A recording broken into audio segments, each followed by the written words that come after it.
Welcome to Negotiating Happiness, the show that helps you find happiness, success, and balance in your work and life. I'm Adriana Fierster, your host for this journey into entrepreneurship and personal growth. We're broadcasting live on 107.7 and 105.3 FM in New Orleans as part of the United Public Radio Network. We explore the latest strategies, insights, and stories from successful entrepreneurs and experts. From managing stress to building a thriving business, we've got you covered.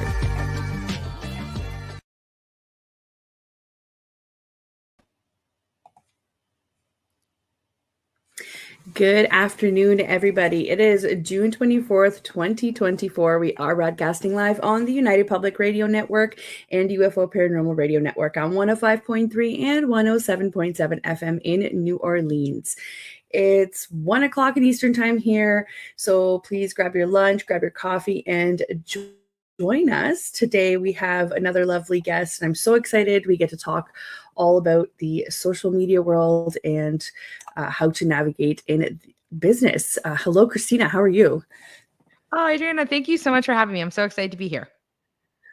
I'm so excited that you were able to come on, and I can't wait to hear your wisdom on this topic. So let's dive in a little bit here. So who is Kristina? Kristina, this is your first time coming on to the show, and I'm super excited. I'm hoping that, after today, you're going to want to come on again. Let's do a quick intro here. So Kristina is a co-founder and CEO of The Social Snippet. She loves helping entrepreneurs and small businesses grow their communities online using social media and podcasting. Kristina has been working in social media for almost 10 years as a side hustle and finally realized it was her passion and calling to pair her extensive experience coaching with her love for social strategy. The Social Snippet was born with her co-founder Maria, and the rest is history. Kristina spends most of her days recording podcast episodes for the Build Your Digital Community podcast, coaching business owners on how to grow their businesses, or hosting events for local female entrepreneurs to grow. So speaking of events, I want to get this in early in here so that everybody knows. The Social Snippet has High Vibe Women events, which are the events for Canadian entrepreneur women to grow their communities and their network. They also have a Social Business Club, which is a membership for entrepreneurs who want to increase their visibility and grow online in an authentic way. So, Kristina, you've got lots going on here. How do you do it all? Oh, that's so funny. Well, it's funny. I think that when you're doing stuff that you love doing, it never feels like it's that quote, like, do something you love and you never feel like you work at all. And that's kind of how I feel. Exactly. Everything I do is filled with so much joy. Exactly. Oh, we've already got a viewer here. Melissa is coming in to say hello. Hi, Melissa. How are you? I'm so glad you were able to tune in. She's a dear friend. Oh, that's so nice. Big supporter, part of my community. So I'm really glad that they're all popping in. So Kristina, I think we connected maybe a couple of months ago, and it was sort of organic, and I love that. And that's how we got to kind of chatting, and I got to know some of your connections. I love networking, and I'm really glad that you're one of those business owners and entrepreneurs that also loves that. So how did you get to, do so many things and have so much going on here? So tell me a little bit about your entrepreneurial journey. Yeah, so definitely community has been kind of the core piece of it. I started a side hustle kind of throughout the pandemic of being a personal development coach. I have a leadership background. That's kind of what I spent most of my 20s doing, is managing high performing teams and coaching, and loved it. And during COVID, a lot of people had some time. So I got to do some one-on-one coaching with people, do Myers-Briggs with people. It was the best. And my business partner Maria, was my virtual assistant, and we would do kind of all of our graphics together, all of our social together. And it was amazing how much it had really taken off. All of my sales were on Instagram. I was doing like all of these, everything like really like was on Instagram with a small audience. And what we realized was, when we wanted to teach more business owners that was possible for them too, and that they didn't need a big following, they just needed a good community. And so we started the Social Snippet in May of 2021, and we've scaled our agency. We have over 85 clients that we help with social media and podcasting. And then we also noticed that there was this appetite of, like really women needing to connect with each other, entrepreneurial women. We had some amazing entrepreneurial women friends, and we saw that there was just so much loneliness in this space. And so that's why we created High Vibe Women, was to just get women kind of connected with each other, and building those relationships that can foster referrals, foster business long term. And so that's been kind of my journey, has been over these last 3 years, has been taking this business kind of from just like an idea to now Marie and I are both full-time in the business. We've got a large team, and we're always growing and working with new people. But what's really, really cool about it is the impact that we have by helping entrepreneurs think about their communities differently, and think about not being so worried about virality, but actually being worried about community, and actually selling to people who will buy from you.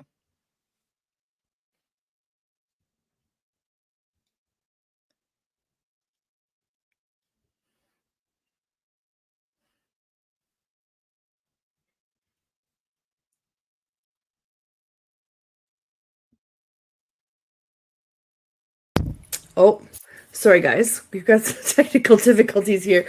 I said I was saying that I love having people like you on here, because your experience, which is much larger than mine, is able to kind of back me up when I say that it doesn't matter if you go viral, and depending on what stage of business you're in, you are not, maybe you're not ready for it and you lose momentum, or it just won't do anything for you, depending on what kind of business you are, how you provide your services, when and where, right? So I 100% agree. I mean, community is way better than a following, because a following doesn't necessarily guarantee, your clients, and not only your clients, but your long-term plan. Like, what is your long-term plan for your business? Do you want to be in business for 2 years, or do you want to be in business for, 50? It depends. It depends on what you decide to build. And unfortunately, it does take so much time to build this, to, the effort, the resources, the time, the research that goes into, making some of this content. So it's crazy to me that people are still very much on that, like, I want to go viral train. I want to go viral. But yeah. Yeah. Adriana, if I can add to that, I was just going to say, like, I kind of have two examples that I think really speak to that. One being that I have a friend who owns a candle business, and she had a major influencer post about, like, a major Canadian influencer post about her candles, and it blew up her business in the worst way. Like, she didn't have enough supply. She didn't have the systems in place that would be helpful for those types of sales.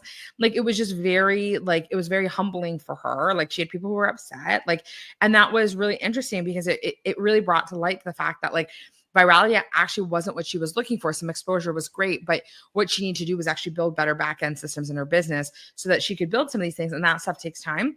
And the second thing is, I did go viral in a video one time, and it was actually like one of the worst experiences I've ever had as an entrepreneur. Like, very negative. People were quite rude. And, even though I got 50,000, 60,000 views, it really didn't move the needle in my business. But then I had a reel that I posted recently that had 600 views, and I got 2 clients from it. That, to me, that's a winning formula, right? When you have a reel that resonates with your ideal client, that's more important than the virality that comes from reels that might not resonate with your ideal people. Right. And that's exactly what I mean when I say that it could blow up your business in the wrong way, especially when you don't have your back end figured out, or you don't have, your client. I always talk about the client experience, even with my clients, right? That's what I do, is I help improve the back end and how you handle all of these, giant orders, or maybe lack of, or depending on which side of the spectrum you're on. But that is 100% what can happen. I'm sorry to hear that you had that experience, obviously. And people are rude, because everybody is just a keyboard warrior when they're at home, right?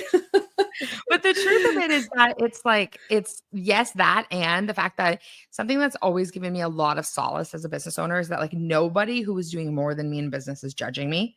So it's not like anybody who's running 7-figure businesses that I'm, like, aspiring for is looking at my reels being like, eesh, like, that's not what people are doing. And so I think that's a really important business lesson for us to remember, is that, like, really, we shouldn't be taking criticism from people we wouldn't trade lives with. Right? Like, we should only be taking feedback from people who we would trade with. What a great You know, what a great lesson. What a smart thing to say. I love that. And I want to say it again. So nobody who is doing more than you is criticizing you, Nobody. right? Nobody, because those people don't have time to be petty on the internet. Thank you.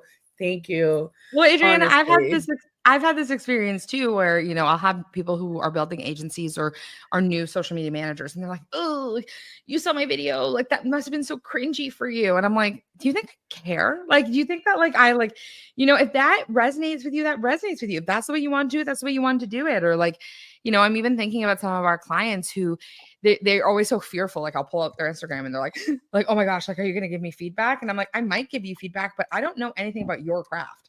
So it's not like, Right. today we're so lucky we're working with friends of ours who run a luxury IV lounge closely.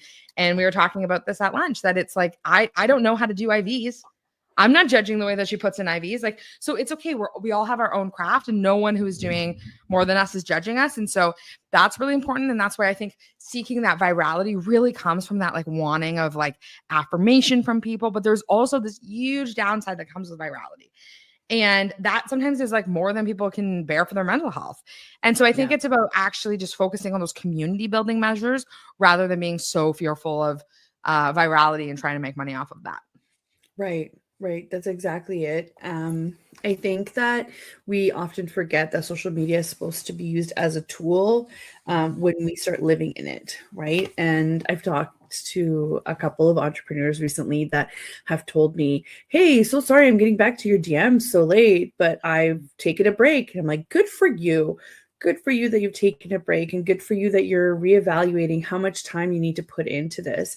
And I think what people keep forgetting is that um, these are all channels that are owned by different people. These are also businesses, right? Yeah, We just happen to have that social aspect intertwined in it where people get to say whatever it is that they please, right? So take it with a grain of salt when you're doing these things. And like you said, when you're in your craft and you know what you're talking about, I don't know anything about the different industries that you're in. Why would I be judging that? And also, you can't please everybody, and you have to realize at some point that each one of us is not part of that everybody or not part of their niche, and that's okay, right? That's okay. But I will tell you why I find that clients have a hard time with this is because they don't understand their own audience. So they have a hard time with this because they're still figuring out who that particular great, perfect, ideal audience is. And if you're not speaking to that audience, you're right. They're getting pulled in every which direction, right? Like, totally. do you find that? Do you find that that's the case? Big time. And I think that's why it's really important. Like, I know most business courses, like if you ever take like an online program or anything like that, like they're the first people who will say to you something like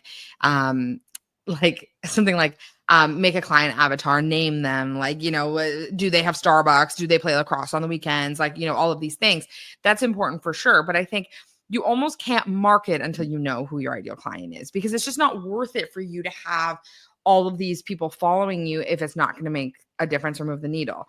So for Right. example, like one of my former clients, one of my coaching clients, she was a real estate agent and she was a very successful realtor, loved her real estate business, but just like had a calling for something different. And so she started this personal development company for kids, like that basically taught kids how to like meditate and like that kind of thing. So she just changed her Instagram, like to like be like from houses to this.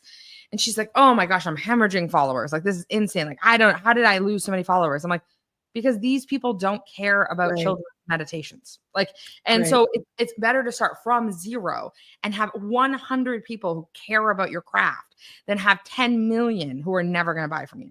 And I've even Right. seen this with clients where we worked with a client and still do for many things, but one of the things is she sells a $15 product and she can't sell it. Like, and she can't sell it because no one on Instagram wants to buy it from her. And Mhm. that's not her fault, but I think it's really figuring out, like, how do you bring people into your orbit that really are going to move the needle and who are actually going to buy from you, and they're not going to just be people who are just there. Yeah.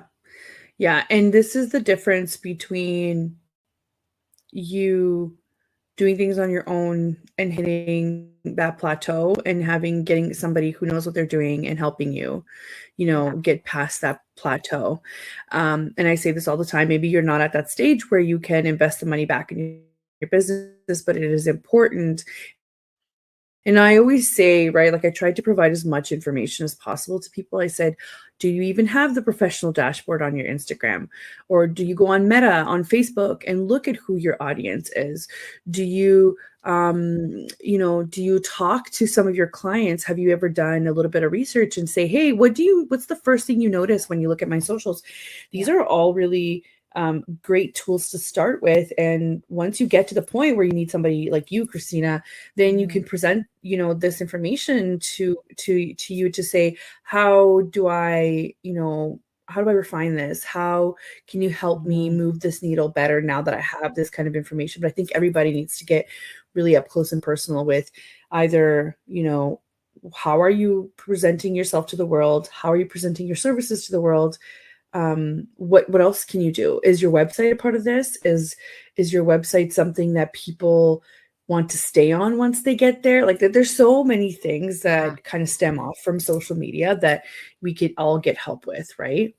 Well, one of the things I often hear from people, and I think like if you're listening to this, something that you've probably struggled with, because I even sometimes struggle with it, is this idea of like, what do I post for these people? Like I might know who my ideal client is, but what do they want? And like, this is like the most simple advice I'm ever going to give anybody is like, ask them, like ask the people what they want. And then the other thing is that if you are getting feedback from clients, ideal customers, family members who you would ideally want to sell to, friends you would ideally want to sell to, write that feedback down and use that as your propellant for what you're posting. So for example, like I think something that's really interesting about entrepreneurs is that we all think that our zone of genius is everyone's. So we are all so scared to give information that's too basic. And what we need to remember is that we're the experts and our audience is not. And so otherwise they wouldn't be outsourcing to us. So it's really important that we go back to, ideally especially if our audience is beginners, we go back to the beginning and we ask questions. We, write things down that people are saying. Like I'm shocked how many people don't know how to do certain things on social sometimes. That's fine, but because that's my gifting. And then there's the things because social is constantly changing. Even today, I read something and I sent it to my business partner and I was like, never ends. The saga never ends with us on Instagram. But what's really cool about that is that now we can use that information with our audience. So always trying to find those ways that we can add value back to our audience is by really keeping it basic and trying to figure out what they're saying, what their problems are, because that will really help us hone in on the content and make sure you're talking to the right people. And an example I have of this, Adriana, is we used to sell a course, and this is before we had the Social Business Club, but we used to sell this course, and I love this course. Like this course could take somebody from like not knowing how to log on Instagram to like probably being like quite proficient, like probably close to like me and Maria's level. And so I was like, you could probably be a social media manager after this. And we would sell this course for $1,000. And I was like, this is a steal. People should be running with this. Everyone who took the course had huge results. We ran many beta groups and we had a lot of trouble selling it, a lot. And when we figured out the reason why, one was we were selling at the wrong price point for the audience we wanted. Someone who is new in Instagram does not value $1,000 for that. So they're not going to be buying it. Two, we were speaking to the wrong audience. Our audience that we've built up is more experienced. Typically, our audience is members or people who are ready for agency services. Right. So we were just talking to the wrong audience. Now I'm very confident that we would be able to sell a course. Like that was not our intention. But it was really interesting for us to actually think about the impact that having the wrong audience had on us. We did all the launch things. We know how to do all these things. Like there was no reason why we wouldn't be successful, but we didn't have the right audience. And so that's why it's important for you to know your audience so that you can ask these questions and figure out, like, are they the right people for you to be buying or selling to? Right. And I said this too, in I think last year, one of the very first episodes that I did, is really important to, even though you are experiencing, a failed launch or something that didn't quite go your way, don't just pack it in and forget about it, or don't just start pouring in all of this time to redo it and relaunch and, over and over. You have to do this like postmortem analysis to understand, where did we go wrong? And again, you might not have gone wrong anywhere in the steps. It's just who you're presenting it to, how you're doing it, and when, right? Yes. And this same thing happens for events too, not just courses, right? But courses are Everything. typically a lot of you know, investment before, right? Whereas with even with events, the planning and whatnot, right? But Mhm. sometimes it could be quick events, it could be workshops, and you're not putting in as much time before. However, it's still time consuming and you still need to analyze, like, why did this sell? Because this has really good information. We also have to remember that we are bombarded with Yeah. information daily. We process so much information that our brains can't possibly keep up. I don't care Mhm. what anybody says, our brains are overloaded. They're overloaded, they're done, they're No, fried. definitely. But actually, Adriana, like a big piece of this too is that like it's it's not only courses or events, it's also posts. Like Right. people will post something and they'll be like, "Oh my gosh, I should never post again because my reel got 1 view." It'd be really hard for a reel to get 1 view, but ask your partners to watch them. But it's like these things where like we get so overwhelmed by like failure and that it makes Mhm. us stop. And it's like being a kid again, right? Like when we're, playing a sport and we're bad at soccer. If we just never play soccer again, it's never going to get better. And so it's Right. the same thing with social where it's like we always need to see like what works. And Adriana, what works for you on social is not what works for me. And Maria and I find this all the time, like where when we're coaching clients, like people will be like, okay, I want a game plan. I want a game plan from like A to Z about like how I'm going to do this. And we're like, we can help with that. But there are so many factors at play. Like, are you going to show up in stories? Are you going to nurture your audience? Are you going to respond to people's comments? Are you going to Right. be in the DMs with them? Like we can make a great post, but what's the next step? And like, so one of the things I really encourage our clients is like not to think of bad posts as bad posts. I love the term silent launches. It takes away the little failure aspect of it. But the other thing I think too is also thinking about everything as information. Like there's no such thing as a bad post. It's all information. I would love to post social media tips every single day. That would be my best life. Unfortunately, that is not what my audience wants from me. And they do not want to watch my social media tips. They love lifestyle content. They love the entrepreneurial content. They love the stuff I'm Yeah. doing with High Vibe Women. So if I really want to post social tips, I need to find a way to do it that falls in line with what my audience wants. And so I Right. don't I don't pretend to be everything to all people. And so I think it's really important for us to remember that nothing is bad information on social. It's really just about figuring out how to maximize it. And when we see success in one area, how do we replicate it?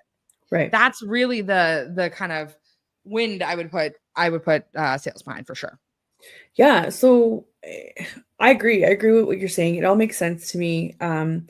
What would you say to somebody? Take my account, for example. I don't have a lot of followers. I think there's about 800 followers. I love every single one of them. I'm not, but how so if you're starting kind of at this, you're not quite at the beginning, but you're not, anywhere in any crazy stages. What would you say to a business owner, an entrepreneur? Like where would you put your resources? So if I was getting started, would I put my resources? Where would you So, put your resources? yeah. So I just want to like quickly, Adriana, too, like just want to say, if you were in a room filled with 800 people, then you were speaking your message, how would you feel? Obviously amazing, and I've heard this analogy before. Yeah. Totally. We are looking at it. See, I fall victim to this too, this trap Yeah. of like, numbers. I agree with you. If you were in a Yeah. room with 800 people and they were hearing your message, you wouldn't be knocking your numbers at all. But Mhm. I know that some of those followers, like you said, are not my ideal, Totally. people, are not the people that would either propel my business and not to say that they don't have any other interest or purpose. It's No. just I'm thinking, what would you say to an entrepreneur that is not quite at the beginning, but not quite where they would want to be with their community? Where would you put your resources to make a difference in this community that they're building? Yeah. Okay, I'm going to say one quick mindset thing, and then I'm going to give some tangible tools because I'm like a tangible woman. But like, Wonderful. yeah, sometimes people like love a mindset thing, but I just want to say like, Yeah. if people are not happy at the 800, they're not going to be happy at the 10,000. And Fair. so That's fair. that's just something I have to say, because I also fall victim to this. I have 5,700 followers, and I have clients who have quite literally 30 times the amount of followers I do. And we run their accounts. And do I know how to grow an Instagram? Yes, I do. Do I do these activities every single day? No, because that's not actually what I think is going to make me money. And so when I ask myself, okay, what am I going to do on social that's going to really move the needle for my business? I know it's actually talking with my ideal clients. I know it's actually engaging with them. When we're searching for something in our business, it is often we're most likely to find it if we start showing the leadership of doing it. So I would say if you're in a situation where you have a follower account that you're not like obsessed with, and you're like, I feel like I'm posting and I'm not getting the results I'm looking for, and it's taking up a lot of time. I want to firstly say you don't have to be on every platform. That's one thing, is figuring out a platform that you love to be on, where you actually like find it kind of fun, and where your ideal client is. I love the term party where your people are. So for example, right? It's cute. That's amazing. Party where your people. That is great. I'm going to use that. Please do, because honestly, I think one of the things I see the most when I do consults with people, Adriana, is that like people will be like, oh, I'm looking to really target 65-year-old women, and my TikTok campaign is going to be so good. And I'm like, that isn't where I would put my money. Like, and I'm a huge believer of like, we don't have Alex Hormozi style teams yet. And if you don't, then you need to be crafty about where you're spending your time. So even for me, I have a TikTok. I don't use it for anything but looking at golden retriever videos. Same. Yeah. Right? Yeah. We just need a healthy little... Yeah. For me, TikTok is so foreign. Yes. Like I enjoy watching it, but that is not where my audience lies. And I'm thankful, because I'm like thinking about, how do I put myself out there on TikTok? I would not be able to. But even if TikTok stresses you out and your ideal client is there, you don't need to be there either. You know what I mean? Like that's another thing too, where it's like, it is so, I always use this example, but when we started the social snippet, Reels didn't exist. Reels were not there.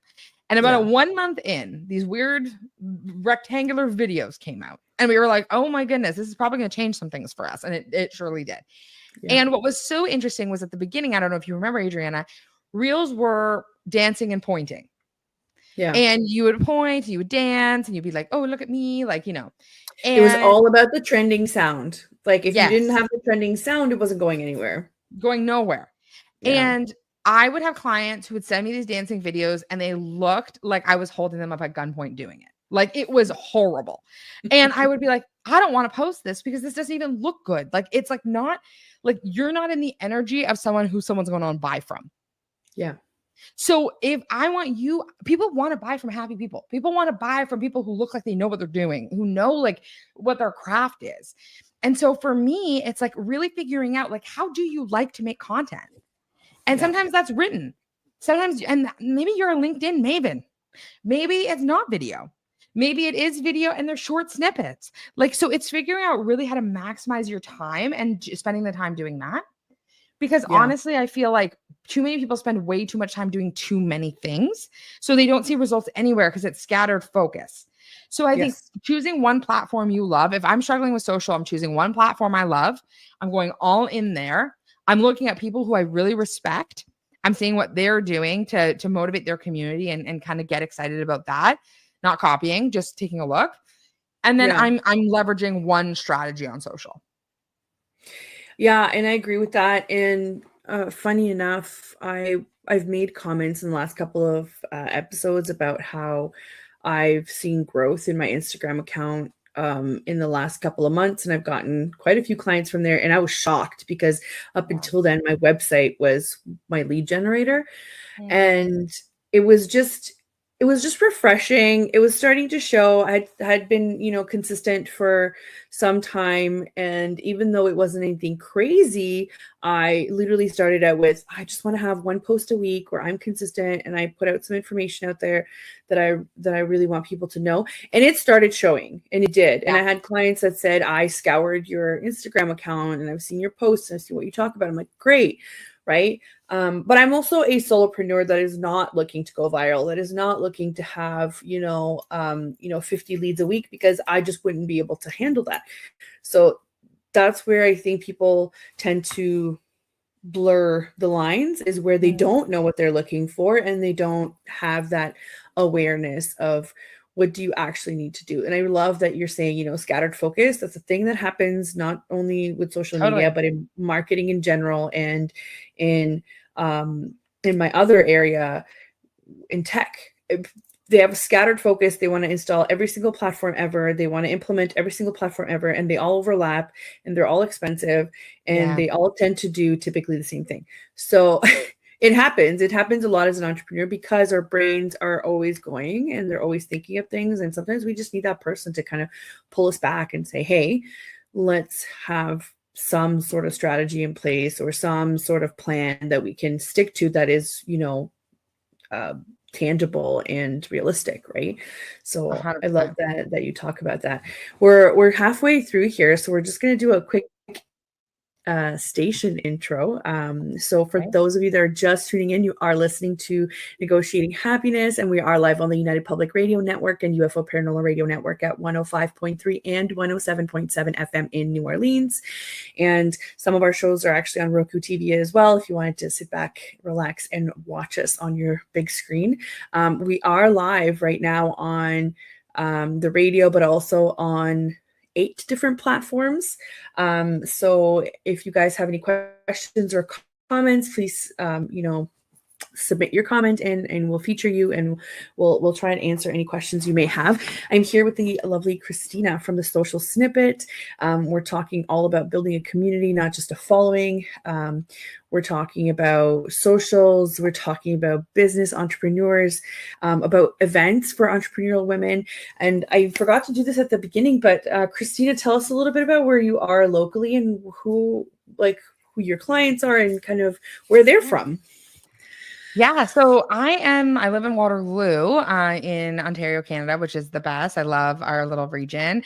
I know we're close to each other, Adriana, and we still have to meet in person. Yeah. I know, we have to do that. I know, no excuse.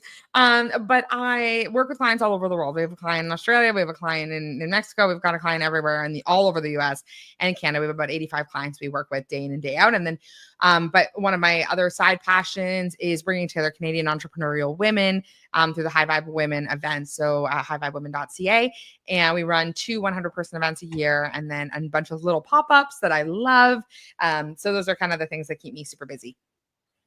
Amazing. So if you, just to slow it down for everybody, it's highvibewomen.ca if you wanted to check out some of the events there. If you are local, or if you are in Ontario and want to, come join some of these events, these wonderful women who are looking to network and learn. I'm all about that. I want to do a lot more in-person events. I do feel like I'm at the point where I'm either stressing out about client work, or stressing about my own life, and then stressing out that I'm not doing enough. So I'm just kind of my calendar starting to just fuse together. Yeah. I mean, it always is, but I think it's time for a reset, because summer's always crazy. And I think doing it before the summer rush might be a little bit better than waiting until the end and just winging it. But when's your next event, Kristina? So our next big event, we have one on July 7th. That'll be about 30 people at Proof in Kitchener-Waterloo. But our next big event will be at the museum on October 26th. And so tickets will be on sale on July 15th. And then, so that'll be 100 women. So excited about it. We have the most amazing swag bags on earth, the most incredible speakers. It's going to be so great. So yeah, I have a huge passion for bringing together women. And Adriana, even what you're saying around needing a reset, having those communities of people is so important to be able to maintain perspective. I can't tell you how many times I've been in, being in business a few years, you meet a few people and you're kind of oh, I have so much to do. When will this be done? When's the grind over? None of us know. And so we're all in it together, and we all connect on that. It's kind of scary though if the grind is ever over, if you think about it. It means the pipeline is drying up. So let's not wish for that. I just want a little bit more of a leisurely grind if that's Yes, possible. fair.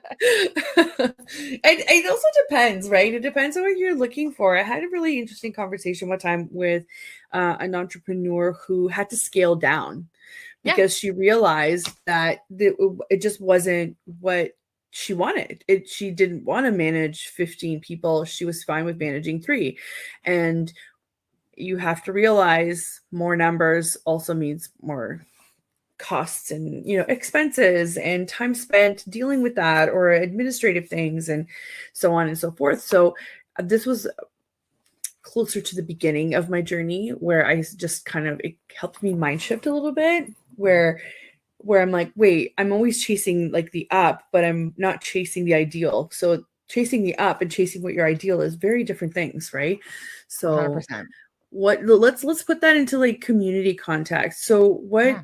what should people aim for in terms of community? Like when you look at a person's following or community or accounts, what are some indicators of success for you?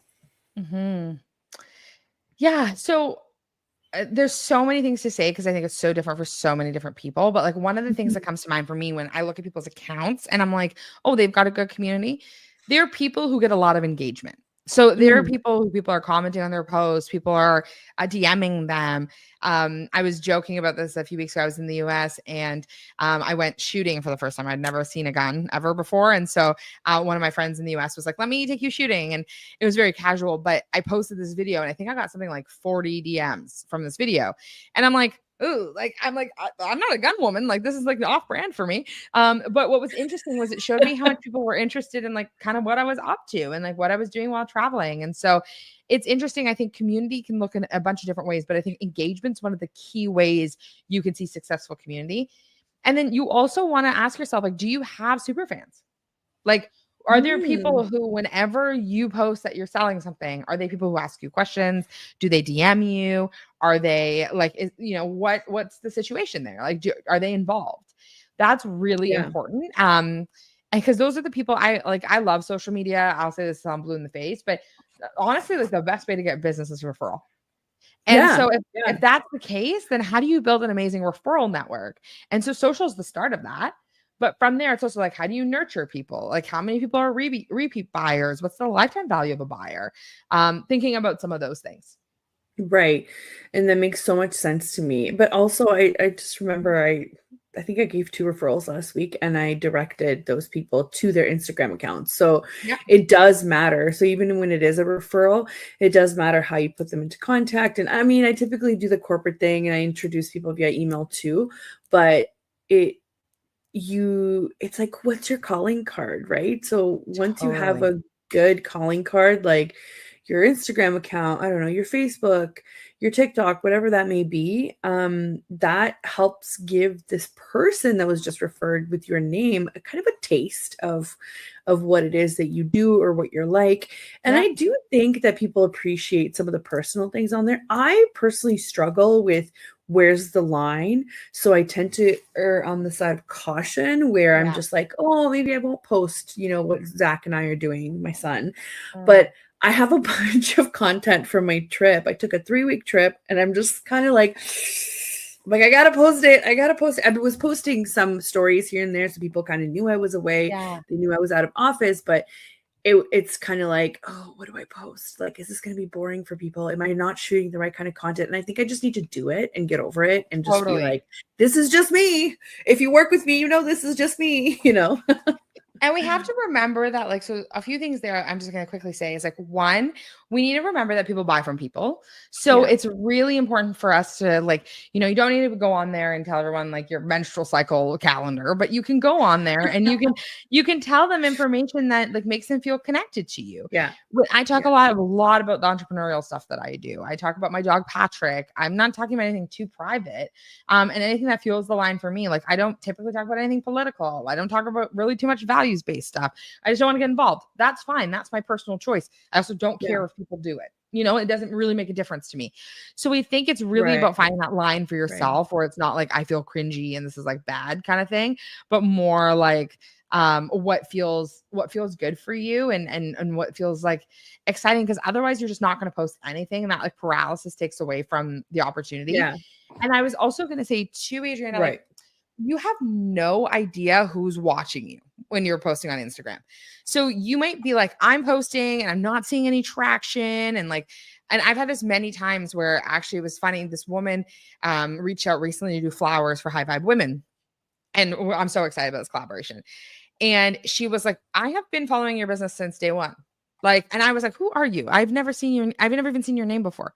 She's like, I don't engage much, but she knew everything about me and Maria and our business.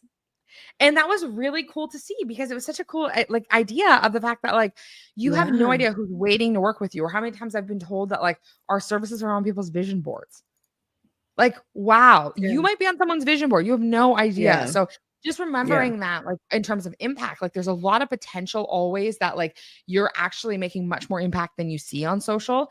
And so not being obsessed with the numbers will be helpful with that. Right. I agree. And I think I had set a goal for myself. Pretty transparent. I was like, I think I want to hit 1,000 followers by this year. And I think slowly as the year's gone, the days have passed, I'm like, I don't really think it matters if it's 1,000 or if it's, 2 more followers than what I have now. I think I just want people that genuinely want to see the content, or the people that I don't want bots. I don't want people that are just gonna, I guess follow it for the wrong reasons. I don't even know if that's possible with the industry that I'm in, but you know what I'm saying? I think I just want people that genuinely want to see, what is this about? Can I learn something? Can we work in the future? Can we collab? I'm also super open to networking. So even if it is people from my industry, I think there's space for everybody to come in and work together. It's just very interesting to see how it's always numbers. Numbers drive up everything, especially with things like sponsorships. And, it's kind of like, what do you have to show for it? And what you're talking about is a lot of storytelling. So because I've worked and have been around copywriters, I probably understood that a lot sooner than other people, which I'm really thankful for. So storytelling is really important when you are trying to sell, because people do buy from people, right? But when people don't understand that there has to be some storytelling involved, they just focus on the numbers, right? Yes. That's the only metric that they have. Mm-hmm. Yeah. So true. And I think, again, it's so hard because even with my own clients, it's what's the ROI? And it's sometimes things take so much time to explain to people, and that people need to see things the stats up 14 times before buying.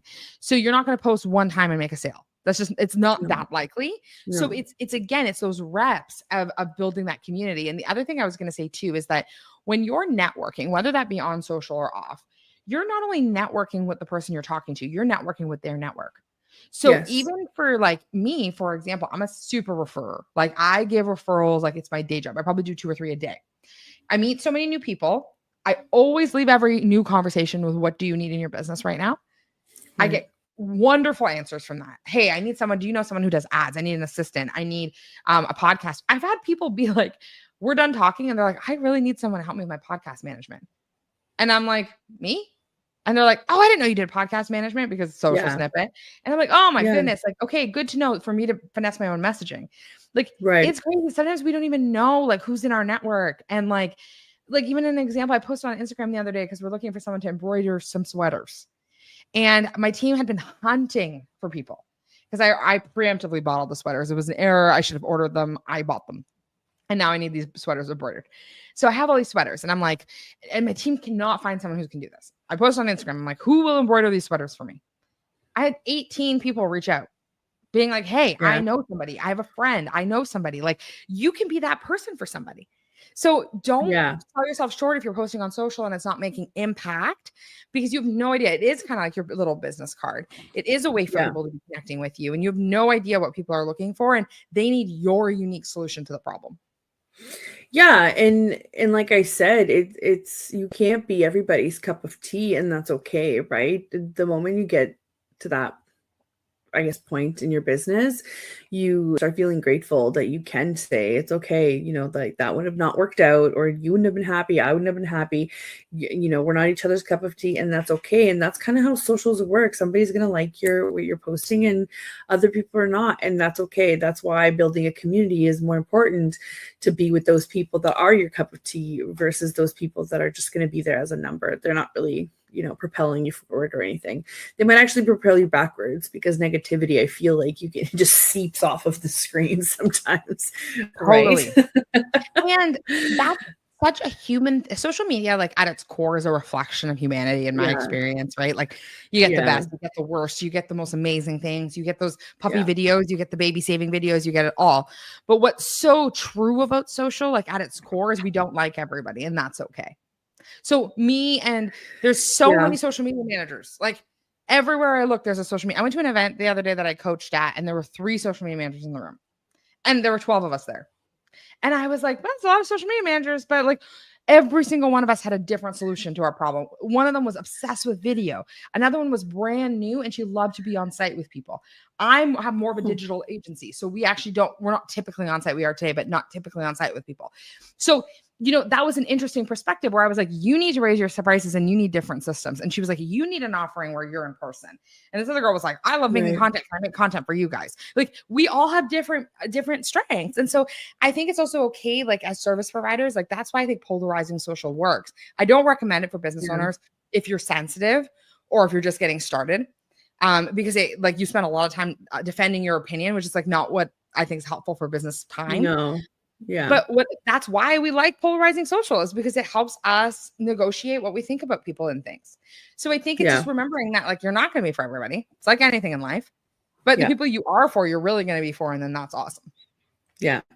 No, I agree. I had a client who, this was at the very beginning of like maybe a couple months in, and she fully told me that she decided to reach out to me because I posted a reel where it was kind of like the trending sound of like, oh, it's been a long day, and you're like screaming, and I'm pretending I'm like drinking a glass of wine that's literally just kind of like dribbling everywhere. It's a mess. It's a hot mess. And you just see like my notifications just like, and I remember debating so hard whether to post it or not, because I'm like, I'm going to turn some people off that are from like my corporate world, or like my previous view of the world.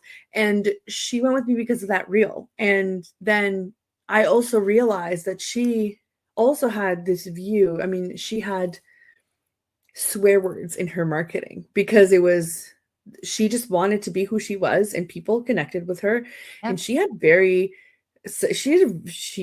a very successful business, and like her offerings, I don't think she had anything lower than like a $3,000, like service. So, I mean, it just depends. It depends on who you're talking to, and it depends on what level of engagement you need with that certain service provider, or if you just value authenticity or not, right?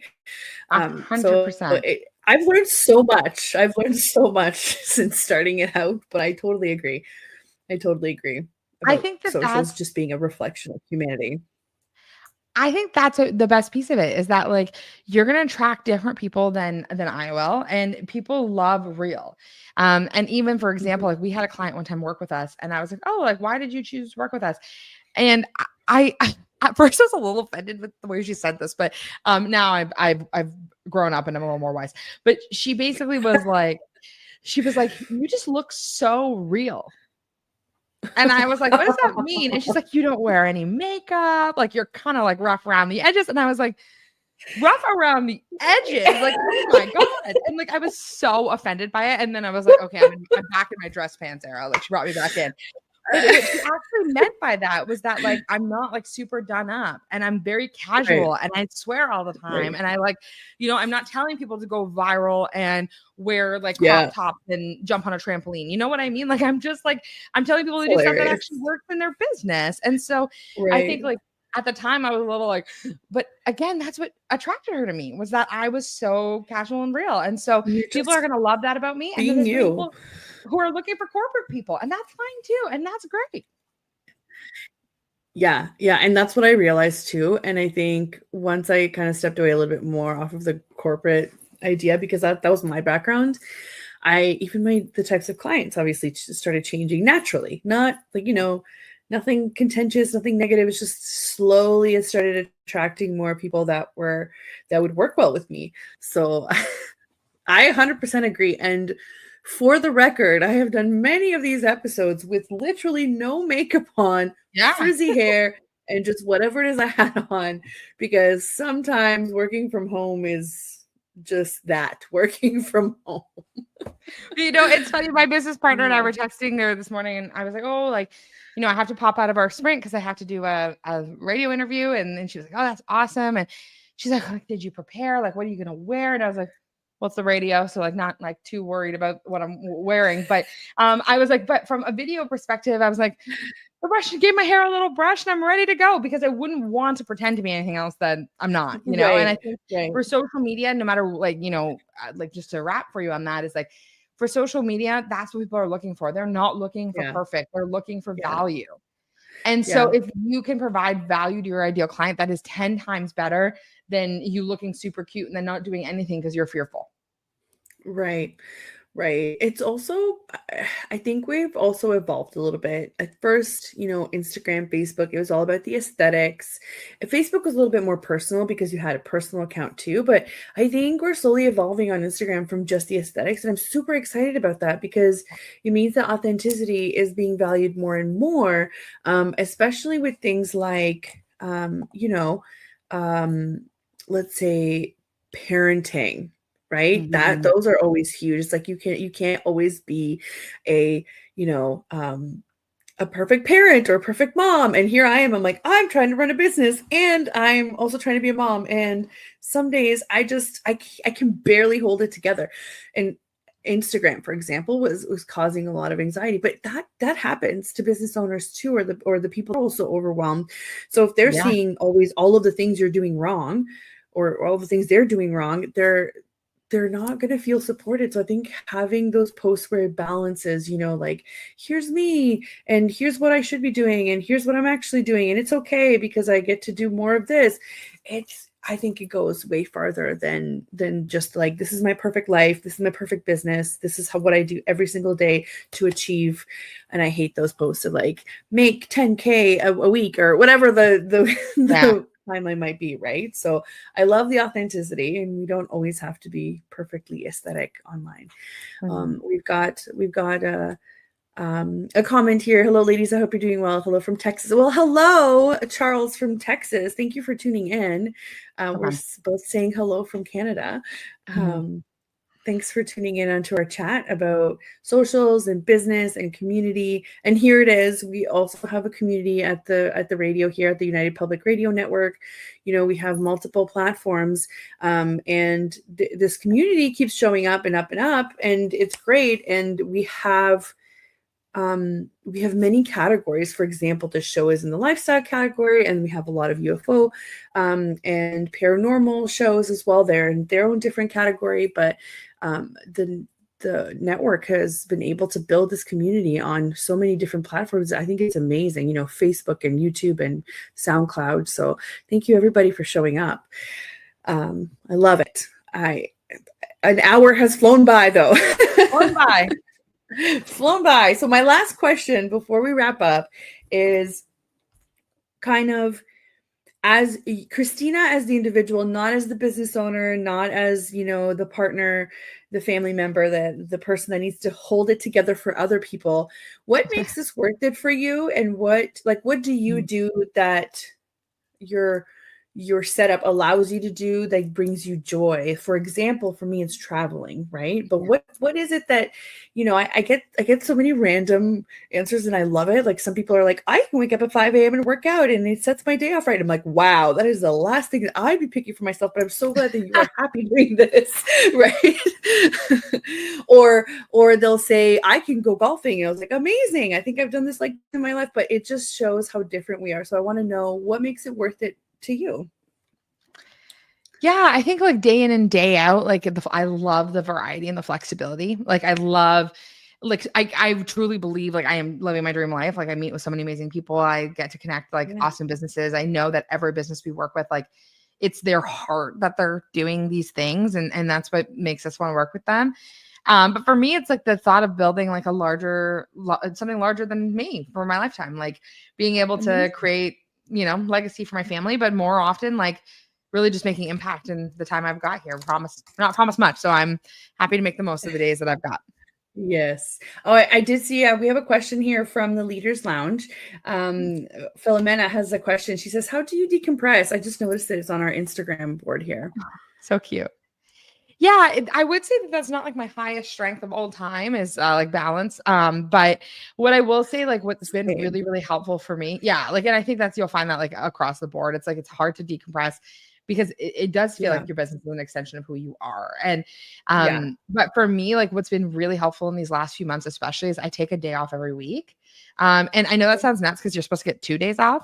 But that just like, I mean, day off, like I don't do anything. Like I'm not grocery shopping. I'm not like seeing a friend. I'm staying indoors and I'm like hanging out with my family. And that's recharging. Not the norm. Yeah. That's not the norm for me. So, yeah, just really taking that time has been really helpful. Yeah. So thank you so much for the question. That's Leaders Lounge Canada. Philomena, she is also a whiz when it comes to networking and events. So check her out. Thank you for the question. Yeah, I mean, we all kind of struggle to find our ideal, like how do you decompress? How do you make time for yourself? But that's also why I asked the question of what makes this worth it for you, because you end up looking forward to whatever it is that you have, planned or whatever the case may be. But the flexibility is definitely one of the perks, right? Is there anything fun that you do? Like, do you have a quirky hobby? Okay, this is like no, and I'm so sad to tell you this because we have this ongoing joke with the social snippet that like if I can't sell it, I won't do it. So it's like if I can't, like if I'm not gonna become a knitter that's gonna make hats like for the blind that like I might be able to sell, it's not a thing that I will do. I love that though. It's so toxic. So I am working on it. No. But I will say a lot of my time right now is taken up on the Beverly Hills Housewives. Oh, okay. That's It's off brand for me. It's off brand for me for being so chill, so casual, but I love them. I'm obsessed with them. Oh, amazing. Well, I love that though. If you can't sell it, you won't do it. And that's such a go-getter, like entrepreneur, like mindset. I love it. I love it. Well, thank you so much for coming on. I really, really enjoyed this. I really hope that you're going to come back and we can talk about more things. I feel like we could fill many, many hours with all our discussions.